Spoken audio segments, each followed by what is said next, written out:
Hello everyone, welcome in local learn classes. आज हम पढ़ने वाले हैं क्लास 9 फिजिक्स का चैप्टर 9 जिसका नाम है force and laws of motion.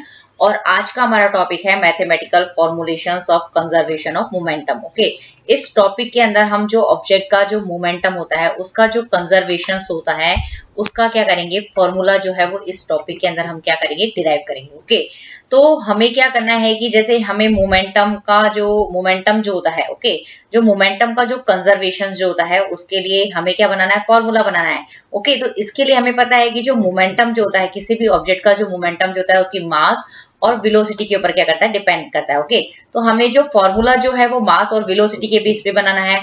तो हमें क्या करना पड़ेगा कि कंसीडर करने पड़ते हैं ऐसे ऑब्जेक्ट जिसका हमें मास लेना है और उनकी हमें क्या लेनी है, वेलोसिटी लेनी है। ओके, तो सबसे पहले हम देखते हैं कैसे बनाएंगे हम ये फॉर्मूला।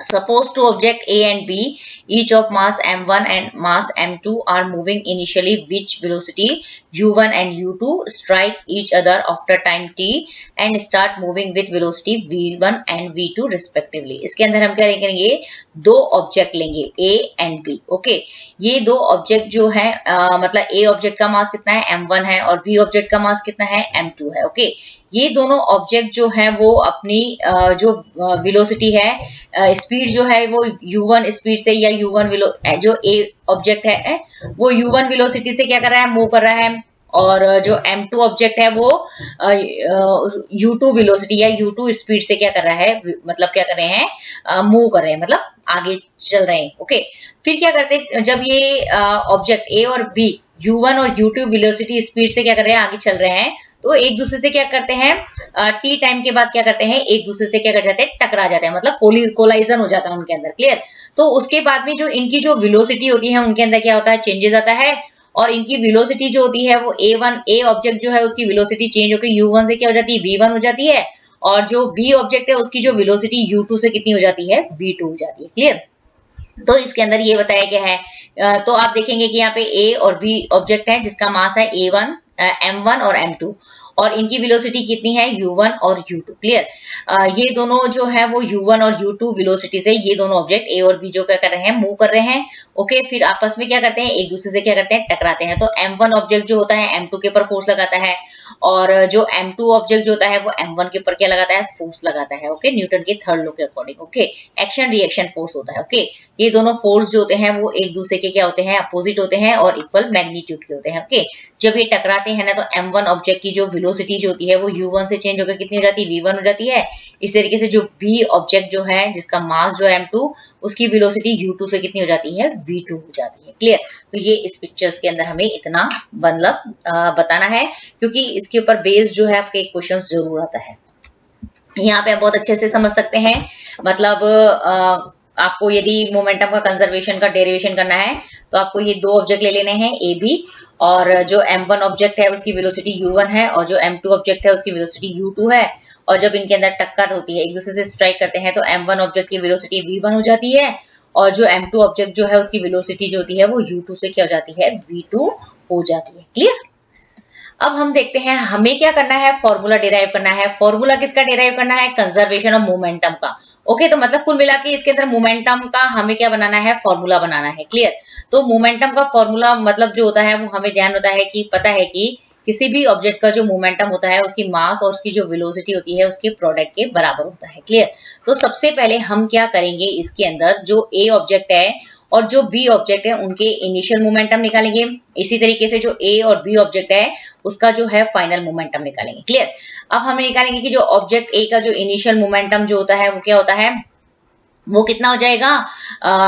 ऑब्जेक्ट जो ए है उसका मास कितना है, m1 है, उसकी इनिशियल वेलोसिटी कितनी है, u1 है। ओके, तो ये इसका इनिशियल मोमेंटम। इसी तरीके से जो ऑब्जेक्ट बी जो है उसका इनिशियल मोमेंटम क्या होगा, ऑब्जेक्ट बी का मास कितना है, m2, और ऑब्जेक्ट बी की इनिशियल वेलोसिटी कितनी है, u2 है। ओके, इसी तरीके से ऑब्जेक्ट ए का फाइनल मोमेंटम निकालना है, तो ऑब्जेक्ट ए का जो मास है वो तो सेम ही रहेगा, उसकी वेलोसिटी के अंदर चेंजेस आया तो वो v1 हो गई है। इसी तरीके से जो ऑब्जेक्ट बी जो है उसका फाइनल मोमेंटम आपको निकालना है, तो क्या हो जाएगा, ऑब्जेक्ट बी का मास तो m2 का m2 ही रहेगा, लेकिन जो उसकी वेलोसिटी जो है वो u2 से कितनी हो गई है, v2 हो गई है।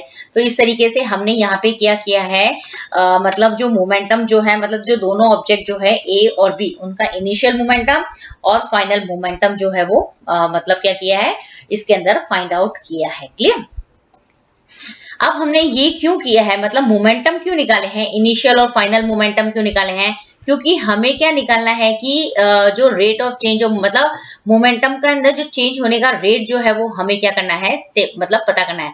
मतलब ये हमें मोमेंटम को कंजर्वेशन ऑफ मोमेंटम डिराइव करना है, उसका फॉर्मूला बनाना है। तो सबसे पहले हमें उसका इनिशियल और फाइनल मोमेंटम निकालना है, उसके बाद में हमें क्या निकालनी है, rate of change of momentum निकालना है। ओके, तो rate of change of momentum निकालने का फॉर्मूला क्या होता है, change in momentum upon time taken. मतलब इसके अंदर क्या होता है, किसी भी ऑब्जेक्ट का रेट किसी भी वर्ड में आता है, तो आपको क्या निकालना पड़ता है कि जो मतलब यहाँ पे है rate of change of momentum, तो चेंज ऑफ मोमेंटम को यदि उसकी रेट निकालनी है तो चेंज ऑफ मोमेंटम को आप क्या कर देंगे, टाइम से क्या कर देंगे, डिवाइड कर देंगे, तो आपको क्या निकल जाएगा, rate of change of momentum निकल जाएगा। ओके, अब जब दोनों ऑब्जेक्ट जो है वो एक दूसरे के ऊपर क्या करते हैं, जब एक दूसरे के पास आते हैं तो एक दूसरे के ऊपर क्या लगाते हैं, फोर्स लगाते हैं। मतलब ए ऑब्जेक्ट जो है वो बी मतलब बी के ऊपर फोर्स लगाता है, उसको एफ ए बी लिखते हैं, और इस तरीके से जो बी ऑब्जेक्ट जो है वो ए के ऊपर फोर्स लगाता है उसको हम एफ बी ए लिखते हैं। ओके, तो ये जो दोनों फोर्स जो हैं वो किसके बराबर होते हैं, rate of change of momentum के बराबर होते हैं। ओके, तो ये जो किसी भी ऑब्जेक्ट के ऊपर जो फोर्स होता है वो डायरेक्टली प्रोपोर्शनल होता है rate of change of momentum के। ये है न्यूटन का सेकंड लॉ ऑफ मोशन के हिसाब से हमने यहाँ पे रखा है। तो मतलब जो जब ऑब्जेक्ट मतलब जब कोलिजन हो रहा है तो ए बी के ऊपर फोर्स लगा रहा है, तो वो उस ऑब्जेक्ट ए की जो मोमेंटम के अंदर चेंज होने का जो रेट होगा वो फोर्स के बराबर होता है। तो अब हम देख लेते हैं कितना क्या चेंजेस आता है उसकी मोमेंटम के अंदर। तो उसकी जो मास तो क्या होता है, इक्वल ही रहता है मोमेंटम के अंदर। ओके, ये उसका फाइनल मोमेंटम है, ये उसका इनिशियल मोमेंटम है, ये चेंज ऑफ मोमेंटम है, इसको आप टाइम से क्या कर देंगे, डिवाइड कर देंगे। क्लियर? तो जो ऑब्जेक्ट ए का जो फाइनल मोमेंटम है वो m1 v1 है, और जो इनिशियल मोमेंटम है वो m1 u1 है, और आप इसको क्या करेंगे, टाइम से डिवाइड कर देंगे, तो ये हो जाएगा ऑब्जेक्ट ए के चेंज ऑफ मोमेंटम की रेट। ओके, और ये किसके बराबर होगी, फोर्स के बराबर होगी जो ऑब्जेक्ट ए जो है वो बी के ऊपर लगा रहा है। क्लियर? तो इसी तरीके से आप क्या करेंगे, इसमें से क्या करेंगे, जो m1 v1 minus m1 u1 है उसमें से m1 कॉमन ले लीजिए, क्या क्या बचेगा, v1 minus u1 upon t बचेगा। क्लियर? ये हो गई आपकी इक्वेशन बी। ओके, इसी तरीके से जो ऑब्जेक्ट बी जो है जब उनके अंदर ए से टकराता है तो उसके भी मोमेंटम के अंदर चेंज होता है, तो उसकी भी आप क्या करेंगे, रेट निकालेंगे। ओके, रेट निकालने के लिए जो ऑब्जेक्ट बी का जो चेंज ऑफ मोमेंटम जो होता है वो फोर्स के बराबर होगा। ओके, तो सबसे पहले जो चेंज ऑफ मोमेंटम का जो रेट है उसके अंदर चेंज ऑफ मोमेंटम चाहिए, तो आप देखेंगे कि जो ऑब्जेक्ट बी का जो मोमेंटम के अंदर जो चेंज आता है वो कितना है, m2 v2 minus m2 u2। Okay, उसकी जो वेलोसिटी जो मास तो इक्वल है, टकराते हैं तब m2 का जो ऑब्जेक्ट बी का मास जो है वो m2 से m2 ही रहता है, लेकिन सिर्फ इसकी वेलोसिटी क्या होती है, u2 से v2 हो जाती है। तो जो ये हो गया m2 v2 जो है उसका फाइनल मोमेंटम, और m2 u2 जो है उसका इनिशियल मोमेंटम। इस दोनों को माइनस कर देंगे तो क्या निकलेगा, चेंज ऑफ मोमेंटम निकल जाएगा। इस चेंज ऑफ मोमेंटम को आप t से डिवाइड कर देंगे तो rate of change of momentum निकल जाएगा। और ये जो rate of change of momentum जो होते हैं वो न्यूटन के सेकंड लॉ के हिसाब से किसके बराबर होते हैं, ऑब्जेक्ट पे लगाए गए फोर्स के बराबर होते हैं। क्लियर? आप क्या करेंगे, इसके बाद में क्या स्टेप आएगा कि इसके अंदर से आप m2 कॉमन ले लीजिए, और क्या बचेगा, v2 minus u2 upon t बचेगा। ये हो गई आपकी इक्वेशन 2। यहाँ पे ये बताया गया है, इसी पिक्चर को मैंने आपको पहले भी एक्सप्लेन किया है कि ये दोनों ऑब्जेक्ट जब एक दूसरे से टकराते हैं तो एक दूसरे के ऊपर जब टकराते हैं ना तो ये फोर्स लगाते हैं। इसी फोर्स की वैल्यू हमने क्या करी है, यहाँ पे निकाली, एफ ए निकाला है, और एफ बी की वैल्यू जो है वो हमने यहाँ पे निकाली है। क्लियर? और जब फोर्स की वैल्यू निकाल दी है तो हम इस फोर्स की वैल्यू को हमने यहाँ पे न्यूटन का सेकंड लॉ के हिसाब से हमने फोर्स की वैल्यू निकाली है।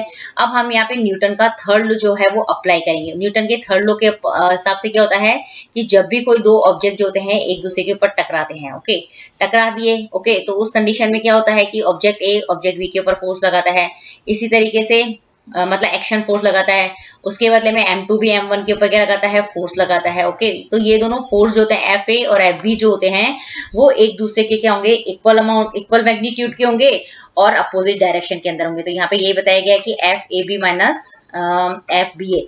यहाँ माइनस का साइन क्यों यूज किया है, क्योंकि अगर किसी मतलब यदि फोर्स का डायरेक्शन यदि एक दूसरे के अपोजिट होते हैं तो एक फोर्स के आगे क्या होता है, आपको माइनस का साइन जो होता है वो अप्लाई करना पड़ता है। क्लियर? जो एफ ए बी है, एफ ए बी की वैल्यू क्या है, यहाँ पे m1 v1 minus u1 upon t है, उसको हमने यहाँ रख दिया। इस तरीके से जो एफ बी ए की वैल्यू जो है वो इक्वेशन सेकंड से क्या रख दी है, यहाँ पे रख दिए m2 v2 minus u2 upon t। Okay, और ये माइनस का साइन ये बताता है कि दोनों फोर्स जो है वो एक दूसरे के क्या है, अपोजिट डायरेक्शन में लग रहे हैं। क्लियर।